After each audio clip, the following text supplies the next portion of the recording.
Okey, ini satu soalan yang cantik juga.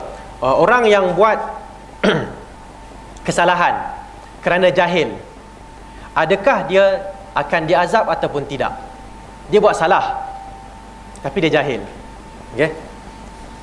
Saya nak bagi contoh lah. Dia mencuri, bila tangkap dia, kamu mencuri, ya. Tahu tak mencuri itu haram? Tak tahu? Boleh tak berlaku benda ni? Para ulama kita mengatakan, macam Syekh Utsaimin dan lain-lain, mereka mengatakan jahil tentang agama ada banyak peringkat. Jahil tentang agama banyak peringkat. Contohnya, peringkat pertama mungkin jahil tentang urusan agama yang detail, yang terperinci. Okey, yang itu mungkin dimaafkan. Tapi kalau jahil tentang urusan agama yang semua orang tahu, berada di dalam masyarakat Islam. Masyarakat Islam di Malaysia tahu tak solat 5 waktu tu wajib? Masyarakat Islam, tanyalah siapa pun yang Islam, yang solat ke yang tak solat, tanya solat 5 waktu wajib ke tidak? Dia akan jawab wajib. Dia akan jawab wajib. Kalau ada orang, okey, kita bagi contoh lain lah, minum arak di Malaysia, orang Islam akan cakap apa? Haram. Kalau ada orang Islam, dia nak ambil arak daripada kawan dia yang bukan Islam, kawan dia akan cakap apa pada dia? Dia akan cakap, bukan haram ke? Betul tak? Bukankah arak ni haram? Betul? Orang kafir pun tahu, di Malaysia ni, orang kafir pun tahu, orang Islam kata arak tu haram. Betul? Betul. Katalah mahkamah, katalah satu negeri dia ambil tindakan kepada orang yang minum arak. Tangkap 10 orang, 2 orang Islam. Okay, memang sah dia minum arak. So bila dah sedar balik, kenapa minum arak? Bila sedar mabuk tak boleh tanya kan. Bila dah sedar tu, kenapa minum arak? Dia jawab, saya tak tahu arak tu haram. Boleh terima tak? Kat sini tak boleh terima. Kenapa?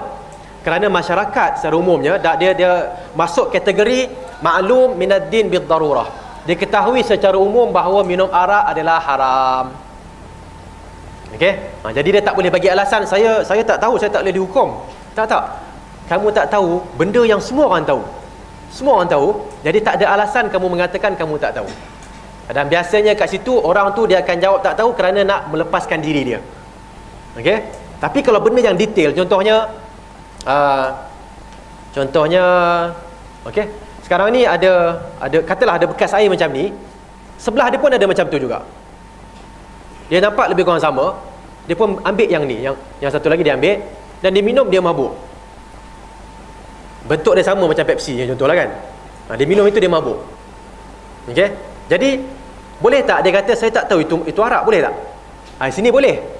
Dia tak tahu mungkin pasal bentuk sama. Tapi saya tahu arak tu haram, tapi saya tak tahu itu arak. Boleh ke tak boleh? Ini boleh berlaku. Okay, kita kena, itu maksudnya yang lebih detail, lebih mendalam. Okay. Kemudian dengan itu kita nak jelaskan bahawa orang yang jahil ni, dia akan dimaafkan sekiranya dia tak ada masa. Kita kena bezakan sekarang ni. Okay, kita kena bezakan. Orang yang ada masa dan dia boleh belajar, tapi dia tak nak belajar, tiba-tiba dia jahil, adakah dia akan dimaafkan? Dia tak akan dimaafkan. Awalam nu'ammirkum ma yatadhakkaru fihi man tadhakkar wa ja'akumun nadhir.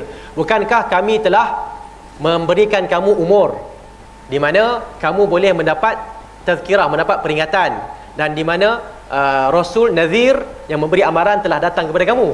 Maknanya bila dah ada Quran, ada hadis Nabi, ada TV Islam, ada radio Islam, ada risalah, ada macam-macam ada, tapi saya ada masa saya tak nak belajar. Siapa salah kat sini? Ustaz salah, ustaz tak ajar. Dan kamu yang tak nak datang, kamu yang tak dengar, kamu yang tak nak tanya pun. Okey, jadi siapa yang salah? Orang tu salah. Tapi sekarang ni itu satu peringkat.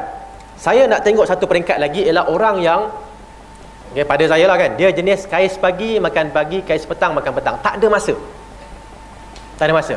Kalau dia jahil, boleh tak dimaafkan? Boleh. Pasal dia tak ada masa. Dia kalau tak buat kerja yang berat tu, dia tak boleh hidup. Tapi kat Malaysia, wallahualam, saya dengar lah pekerja-pekerja yang datang dari Indonesia kan, mereka mengatakan yang kerja dengan ayah saya kan, dia orang kata apa, kat Malaysia ni jalan pun dah dapat, jalan kaki pun dah dapat duit. Kalau kita keluar jalan dah dapat duit dah. Betul tak? Maksudnya apa? Maksudnya kalau kita keluar jalan dan kita kerja sikit dah dapat duit dah. Kerja sini dapat duit, kerja dapat. Nak dapat duit senang kat Malaysia.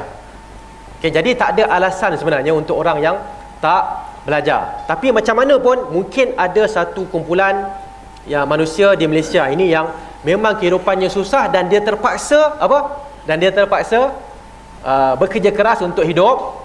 Dalam keadaan ni kalau dia tak tahu dimaafkan.